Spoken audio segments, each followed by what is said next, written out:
아이폰 18 나온다는데 이것도 가격 오르는 거 아니야? 아니 뭐야, 가격 동결? 개꿀인데? 선택이 어려울수록 심플하게.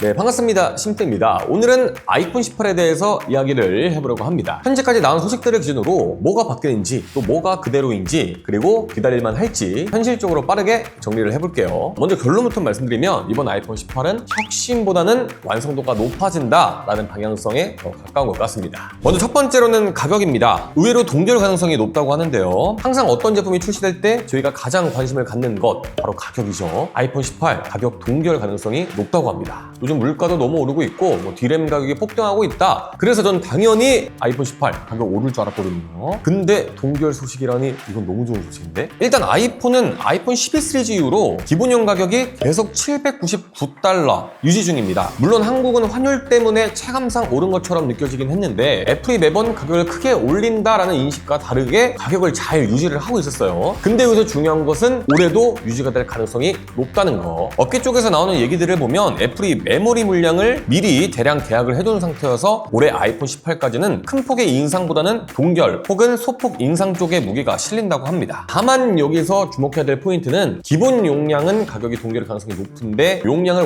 512기가 혹은 1TB 이상으로 늘린다면 가격이 많이 오를 가능성이 있다고 합니다. 때문에 옵션 선택을 안 하고 있는 그대로 기본 모델을 구입한다면 체감상 가격이 동결일 거고요. 용량을 항상 높여서 사시는 분들한테는 가격이 인상된 것처럼 느껴지는 그런 아이폰 18 시리즈가 되지 않을까 싶네요. 어쨌든 이런 시국에 가격이 동결일 가능성이 높다? 이것보다 좋은 소식은 없는 것 같네요. 두 번째는 칩셋 관련 소식입니다. 이번 아이폰 18에서 제일 큰 변화는 칩셋 공정이 변한다고 해요. A 시리즈 칩이 TSMC 3나노 공정에서 2나노 공정으로 전환될 가능성이 높다고 합니다. 이렇게 2나노 공정으로 전환되면 뭐가 좋냐? 성능 상승 그리고 전력 효율 개선을 기대를 해볼 수가 있습니다. 하지만 루머 기준이긴 한데 칩셋 단가가 전작 대비 크게 뛴다는 분석도 있는데요. 그래서 애플이 최신 개선된 공정이 아니라 초기 공정을 이용하면서 최대한 가격 상승을 눌러보려는 시도를 하고 있다는 소식들이 계속해서 나오고 있어요. 어쨌든 성능이나 배터리 효율은 분명 좋아질 확률이 높고요. 근데 애플이 최신 버전이 아니라 가성비 버전의 2나노 공정을 택해서 폭발적인 성능 향상까지는 아닐 수도 있다. 기다려봐야겠죠. 세 번째는 통신 모뎀입니다. 아이폰 18에서 가장 큰 변화 중에 하나가 통신 모뎀이 될 수도 있는데요. 그동안 애플은 전량 퀄컴 5G 모뎀을 써왔습니다. 근데 애플이 자체 모뎀 칩을 개발 중이고 아이폰 에어에 들어간 1세대 모뎀이 큰 문제 없이 돌아가고 있다는 평가가 나오고 있어서 아이폰 18부터는 전 라인업 애플 자체 모뎀으로 넘어갈 가능성이 꽤 크다고 합니다. 이게 의미하는 건 배터리 효율이 더욱더 좋아질 수도 있고요. 기기간 최적화가 더욱더 잘 될 수 있다는 장점이 있겠죠. 다만 지금까지 썼던 퀄컴 통신 모뎀처럼 안정적이냐? 이거는 좀 기다려봐야 할 것 같고요. 하지만 장기적으로 봤을 때는 확실히 이득인 부분일 것 같긴 합니다. 소비자 입장에서는 큰 차이가 아닐 것 같긴 해요. 네 번째는 카메라입니다. 은근 재밌는 루머가 있는데 아이폰 18 프로에 가변 조리개를 탑재한 카메라가 탑재될 가능성이 높다고 합니다.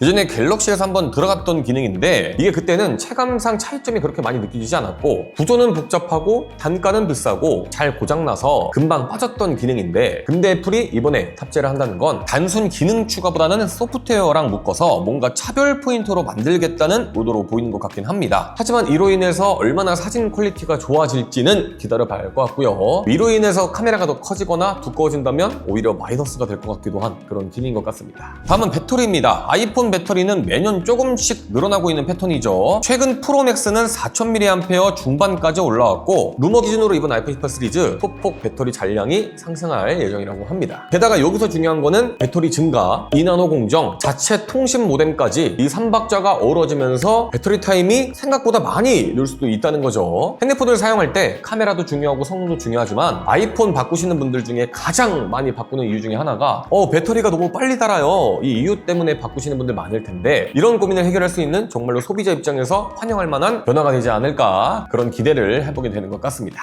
정리를 하면 이번 아이폰 18 솔직히 큰 변화는 없는 것 같습니다. 뭔가 아이폰 17 시리즈의 완성형에 가까운 모델이랄까요. 가격은 동결의 가능성이 높고요. 성능은 2나노 공정 전환으로 효율과 성능이 상승될 것으로 보입니다. 또 애플 자체 통신 모뎀 탑재와 배터리 용량 상승으로 체감 사용 시간이 많이 개선될 가능성이 높고요. 카메라는 가변 조리개를 시도하는데 과연 어떻게 카메라가 출시가 될지도 조금 더 소식을 기다려봐야 되지 않을까 싶어요. 그래서 지금 아이폰이 너무 오래됐다, 특히 성능이 좀 답답하고 배터리가 너무 빨리 단다 하시는 분들은 이번 아이폰 18 가격 동기화 가능성이 높기 때문에 기다려보시는 것도 좋을 것 같고요. 다만 지금 현 시점에서 아이폰 17 고민하시는 분들도 많을 텐데 솔직히 말해서 디자인 변화도 없을 것 같고 그렇게 큰 차이가 없을 것 같습니다. 그렇기 때문에 아이폰 17 시리즈 고민하시는 분들 그냥 사셔도 될 것 같아요. 올해는 그렇게까지 큰 차이가 나지 않는, 완성도가 조금 더 높아지는 그런 아이폰 18이 출시가 될 것 같습니다. 이번 아이폰 18, 와 이건 무조건 사야 될 급은 아니지만 정말로 조금씩 부족했던 기능들이 보완이 되면서 정말로 완성도가 높아진 아이폰 시리즈가 출시가 될 것 같은데요. 여러분들은 이번 아이폰 18 시리즈 어떻게 생각하시는지 댓글에 남겨주시면 감사할 것 같고 저는 다음에 더 좋은 영상으로 돌아오도록 하겠습니다. 선택이 어려울수록 심플하게, 지금까지 저는 심플이었습니다. 그럼